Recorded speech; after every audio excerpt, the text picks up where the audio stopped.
thank Heather and Cindy for what they just did on this stage and how phenomenal. Yeah, absolutely. Absolutely phenomenal. You know, Heather and I both from Fort Mill, known each other for a long time, got older together in Fort Mill and have in common both having a very strong, amazing father. And I know he'd be so proud of you. But he's in heaven, so he doesn't care. He's good. So I think it's fabulous. And where's Cindy go? Yeah, all right. I just want to thank you. I mean, based on your childhood, you shouldn't believe in God or yourself, and you believe in both so strongly. So thank you. What an inspiration. Inspiration. So I'm going to continue what they started, talking about family and talking about happy holidays. And what does that mean? How do we define happy? What's the definition of happy? What is the definition of family? So George Burns has a great quote for his definition, and it's happiness is having a large, loving, caring, close-knit family in another city. All right? So I know a lot of people can really relate to that. They can really relate to the in another city part. But there's also a lot of people here who don't get to experience what it means to even have a loving, close-knit family. That so many of us here don't associate happiness in family. I define family as happiness occurs when your needs are met, particularly your emotional needs. You know I'm a psychotherapist, so when I meet with people, I'm very interested in their childhoods, and so there's two areas I will ask about, and that will give me credible information about their childhood and how they are today. And that is what happened in your family when you had a need, and what happened when you showed emotion. How many of you know what it's like to learn that emotions are bad and to shut down because of how you get treated when you show an emotion? So those two areas will tell you if your understanding of happiness is needs and emotions. So within a family, the only way to grow up is to be around supportive people. And the only way for that to happen is that you have to feel safe. There has to be a sense of belonging. You have to feel safe in order to get to the next level and develop. That normally happens in a family. As you know from your own experiences and what you heard from Cindy and parts of it from Heather, not everybody has that luxury. Not everybody thinks happiness is associated with family. So I polled a lot of people on Facebook about when you think about holidays, what's your experience? When you think about family, what does that mean to you? And so I got incredible responses and very painful responses, but great responses. And so I just narrowed down a few of them, and I want to read those to you. I dread Christmas and all that comes with it. My dad was an alcoholic. Holidays were his favorite time to drink. I guess he could not deal with it, so he did not want anyone else to deal with it either. If he was drunk, we could not touch our toys until he was ready for us to do so. My first Christmas after my divorce, instead of doing the usual, my family, went to a soup kitchen in Rock Hill and served people who were in worse shape than me. I have family of choice today that I associate with, and I focus on what I have and not what I don't. Having lost a child, I always buy a gift for an unsuspecting child during the holidays. Incredible loss. And this when I lost my first husband to addiction last year, even though the kids were 26 and 24, it was a terrible ending to a long, ugly struggle. We make sure that we do something in his memory for all holidays. And that's just a few of them. There's so much pain associated with this time of year for so many people. And there's so many people, as you can hear, have found ways to still stay in touch with themselves and God and not hurt themselves during the holiday season. And so that is what we're going to focus on and understanding how important it is to feel included in a family and in a community. You know, my mission in life is to really help people feel included in God's love. My desire comes from feeling excluded from my mother's love, being incredibly rejected by my mother as a child and as I grew up. And when I got rejected by my mother, I also rejected God's love at the same time. Because if she didn't love me, how would a God I didn't understand ever have love for me? So now, today, I want people to know, because my story with my mother has changed. It's evolved because of God. So I want people to know that he's a God who restores. He's a God of love. And so in that quest of me understanding what happened between my mother and I, and being a therapist, I started studying how people attach. And there's a man named Dr. John Bowlby, and he is the first doctor, the first person who really decided and put together terms about attachment. There's 4 different types of attachment. So most of you have heard about secure bond, like you always hear about a mother wants to have a secure bond or follow with an infant. So whatever you experience as a kid about happiness and needs determines what type of attachment you have, which affects how you interact with your family and other people in your life. So there's an experiment that they did called the still face experiment. And so it would really explain how important it is when you need to be included, when you reach out and you have an emotion or a need, if it's not received or if it is received, what happens next to you. So this video I'm about to show you explains it much better than I can explain it. So I'm going to take about 2.5 minutes to just watch this video and check out what happens. Babies this young are extremely responsive to the emotions and the reactivity and the social interaction that they get from the world around them. This is something that we started studying 30, 40 years ago, when people didn't think that infants could engage in social interaction. In the still face experiment, what the mother did was she sits down and she's playing with her baby who's about a year of age. I'm my good girl. Oh. And she gives a greeting to the baby gives a greeting back to her. Yeah. This baby starts pointing at different places in the world, and the mother's trying to engage her and play with her. They're working to coordinate their emotions and their intentions, what they want to do in the world. And that's really what the baby is used to. And then we ask the mother to not respond to the baby. The baby very quickly picks up on this, and then she uses all of her abilities to try and get the mother back. She smiles at the mother. She points because she's used to the mother looking where she points. The baby puts both hands up in front of her and says, "What's happening here?" She makes that screechy sound at the mother, like, "Come on, why aren't we doing this?" Even in this 2 minutes, when they don't get the normal reaction, they react with negative emotions, they turn away, they feel the stress of it, they actually may lose control of their posture because of the stress that they're experiencing. Okay. I'm here. And what are you doing? Oh, yes. Oh, what a big girl. It's a little like the good, the bad, and the ugly. The good is that normal stuff that goes on, that we all do with our kids. The bad is when something bad happens, but the infant can overcome it. After all, when you stop the still face, the mother and the baby start to play again. The ugly is when you don't give the child any chance to get back to the good. There's no reparation, and they're stuck in that really ugly situation. Isn't that amazing? That how many of us are still doing this? Have our hands reached out and we're waiting for somebody to hold us, waiting for someone to grab us and tell us that it's okay. Tell us it's okay to have emotions, to have needs. It's vital when we're kids that people reciprocate us, and if they don't, we will look many places for someone to do it.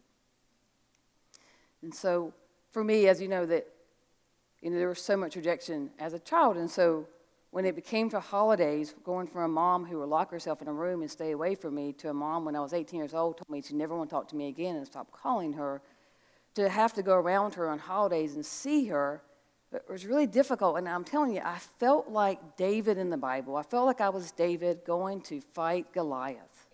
And the Goliath at times was mental illness, it was alcoholism, it was chronic disappointment, it was invalidation, it was trauma. But I had this one-eyed monster I had to go fight. And I still went for a long time with my hands held out, hoping that she would tell me I was good enough, that I was okay. And as I went through my recovery and I realized I just identified with David and that I had to go into battle and I didn't know how to fight that. So I know we all know the story from the Bible of David and Goliath, but I want to turn to that for a second and look about how that applies to where we are in our families. So you know that David was Jesse's son, and David was chosen to go and fight this Philistine. And so this is King Saul. And so the king comes to him and he says, King Saul put his clothes on David. He put a bronze helmet on his head and dressed him in armor. David put on Saul's sword and tried to walk around, but he was not used to the armor that Saul had put on him. How many of us know what it's like to be in a family of something put on you that doesn't fit you? But in order for you to belong in that family, in order for you to be a part of, you're supposed to wear something that doesn't fit. It might be a role in the family, it might be expectations, it might be shame, it might be being a people pleaser. But how many of us would have to walk around with this heavy jacket that God never meant for us to wear in the first place, just because we want to belong to our family? David did something phenomenal. He said to Saul, the king, I can't go in this because I'm not used to it. Then David took it all off. He took a stick in his hand and he chose 5 smooth stones from a stream. He put them in a shepherd's bag and grabbed a sling, and then he went to meet the Philistine. What courage! He took off what didn't fit, what he could not fight in. He knew the mission God had given him, and in order for him to be in that battle and be the man he had to have the right equipment. He couldn't go with the wrong equipment. And he spoke up to the king, the highest authority, and said no. How many of us have the ability to look at our families and say no?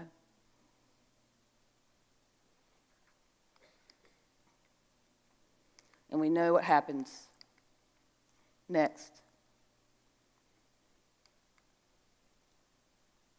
We know that David defeated the Philistine. He only had a sling and a stone, but he hit him and he killed him.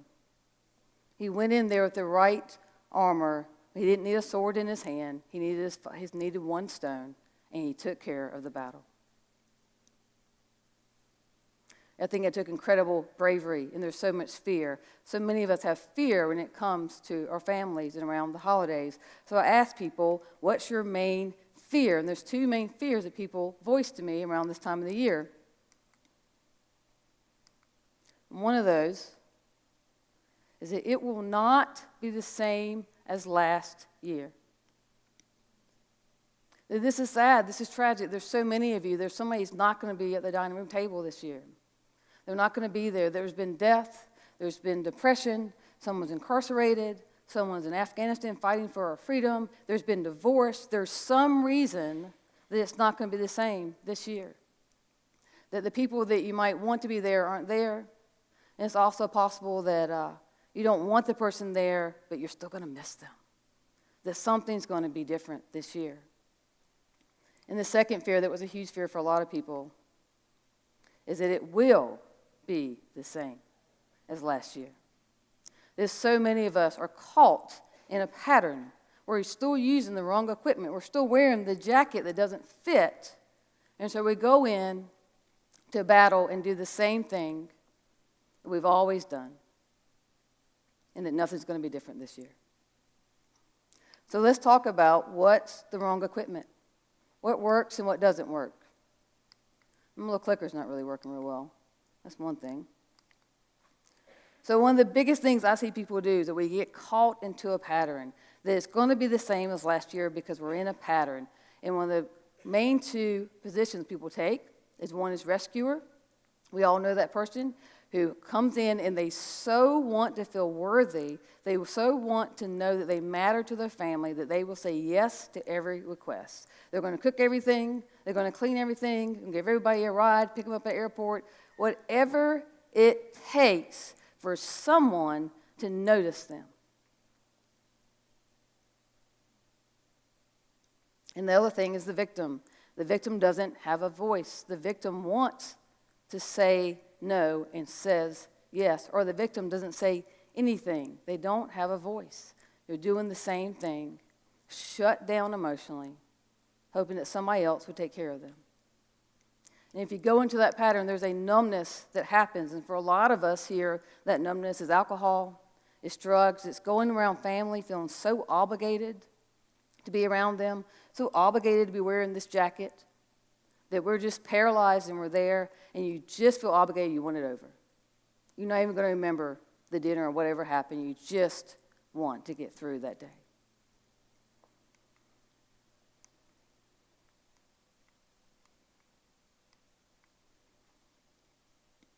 The third one is denial. When it comes to family, what denial means is that I am unable emotionally to look at how my part helps you stay in your role. Within a family, that I'm having a hard time looking at what I'm doing that helps you stay right where you are. It's not where I want you to be. I want you to treat me better. I want you to be sober this year. I want something different from you, but I won't look at what I'm doing that could change that. We just want things to get better. We don't want to do the work. And when you have that, when you're in that pattern, when you're locked in and there's a numbness and you're in denial, there's a hopeless hope that will happen. You will just show up hoping that your uncle is sober this year, or your dad, or that someone's going to do something differently this year. And that is a hopeless hope. Do not ever put your hope in the sickest person in the room. The hope can only be for God inside of you. If He has shown you that every year your dad shows up drunk, it is for you to do something differently. Do not wait for them.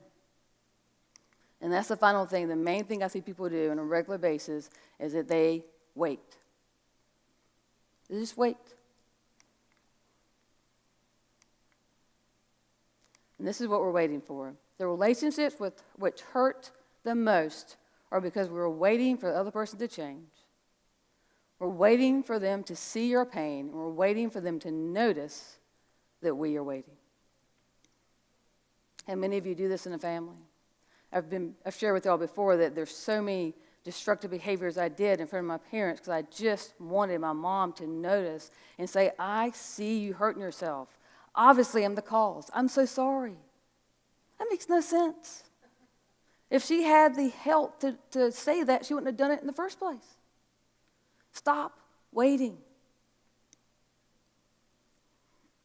So instead, we have to be able to go in with the tools that work for us.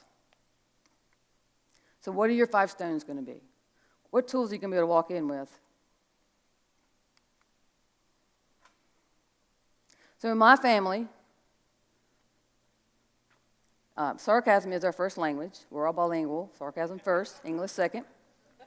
So humor is a huge thing for us. So even when, and this is what I've always described my family, it used to be what I called Operation Chaos. Things were just violent and crazy. And then it switched to Operation Cricket. And so what happens is we're all sitting around this really fancy, expensive table, and nobody talks. No one says, how's you running? How you doing? No one says, how's your ministry? Or my mom calls it a missionary. No one says anything. Everybody just sits there. So sooner or later, my niece starts making cricket sounds. Because there's just no connection. So we all just sit there. So what I do to get through that is that I decide on a sitcom. Like I'll pick Seinfeld, and I'll decide who's at the table is Elaine, and who is Kramer, who's Seinfeld. So I can just entertain myself in my head, just to get through the moment. Another stone that I highly recommend is to have realistic expectations. I can promise you, during these holidays, my mother will at least one time she will say, is that something a Christian would say? Doesn't seem very Christian-like what you just did. Now, nobody else in the family gets talked to that way. Everyone's a Christian, but I'm the only one that will somehow be judged for my Christianity. So this is my job. I know she's going to do that. I will watch her comment fall to my feet. It will not go with me in the car. By the time I get in that car, I'm Kim. I just left the Seinfeld episode. I'm good. Right? That is my responsibility. Her job is to be crazy. She does it and to be pretty. She does both really well. My job is to take care of me, not to hurt me because of her. That's my job. Third stone I recommend is that you have limits. My family's really good at this. And this is not an exaggeration, people. I wouldn't lie to y'all. You, I might, but the rest of you, I would not lie to you at all. My adult life, we have not spent more than 3 hours together. So it could be 2 hours and 59 minutes, and somebody will just stand up. And everybody else stands up, and you get your gifts, and you get in the car, and you leave. And that's it. I like that. 3 hours is good. Nobody goes to jail. Everything's fine. Now, I have watched other families. It's a 45-minute ordeal to say goodbye. They cry. They cling. I don't know what that is. I hope it's not contagious. I don't want that. That is not my family. Know your limits. If your mother-in-law expects you to go spend 10 hours on Christmas Day at her house and you really only can do 5, it's your responsibility as a grown-up, as an adult, to have 5 hours and to say that and speak that and to not worry about the consequences. Have limits. Adults have boundaries and limits. The fourth one I recommend are new traditions. This is one of my favorites. I will wake up Thanksgiving morning, and I'll be as excited as a little kid on Christmas because I'm going to go meet my best friend at Cracker Barrel, and we're going to pick a family at random and anonymously pay for their food. Now, Cracker Barrel's cheap, so it's good. It's fine. And then I'll go share it on Facebook, and then it'll become contagious. Someone else will do it, and it will keep going. I love that. That is me showing my Thanksgiving for how God's blessed me. I will tip my server a great tip because I will never want that job, ever. I would get fired very quickly. So I will award her. I love doing that. Another tradition that I started, a lot of you know I have a brother. He has 2 names now, Golden Child. And his second name is Jimmy, Jimmy, Jimmy, because my mother gets so excited when she talks about Jimmy. She says his name over and over. Whatever. So every now and then, I don't have to do this every year, I have an only child holiday. I call my parents and say I'm coming over. And soon my mom's mentally healthy enough and lets me come over. So we'll plan this. And so it won't be for more than 3 hours, but they can't talk about Jimmy. I get to be an only kid for 3 hours. And that'll fill me up. 6 months, a year, whatever it is. I am in charge of that. It's not their responsibility. I get to do that. So, the fifth one is my absolute favorite, and that is, who's your daddy? All right? So, after David defeated Goliath, King Saul said to him, David, who's your daddy? Who is your father? He was so impressed with what he did, with how he defeated the Philistine and how he took off that jacket and picked up what worked for him. He said to him, who is your father? I want to handle my family and my life experiences so well that somebody looks at me and says, who's your daddy? And then I can tell them about the power of Jesus Christ. Then I can tell them who my Heavenly Father is. That is up to me. But I have to have this community. I have to have help in order to do that. We're going into a time that's difficult for so many of us. We won't meet in this room again until January. But we all have the same daddy. We are brothers and sisters. And so we still need to be connected for the next 2 months to each other. So I'm going to ask you to do a few different things. One, if you're sitting around your family or you're sitting by yourself and you're feeling lonely, I want you to tap your heart 3 times. Try that right now. Tap your heart 3 times. People actually listen to me. It's a miracle. 3 for the Trinity. 3 for the 3rd day that he rose. 3 for the 3rd Tuesday of the month that we meet right here as a family. That if you're at any moment feeling lonely, I want you to remind yourself that you are the heartbeat of this community. That's who you are. And I don't want anyone to leave here tonight empty-handed. Leave with a new phone number. Leave with somebody you can text or somebody you can talk to.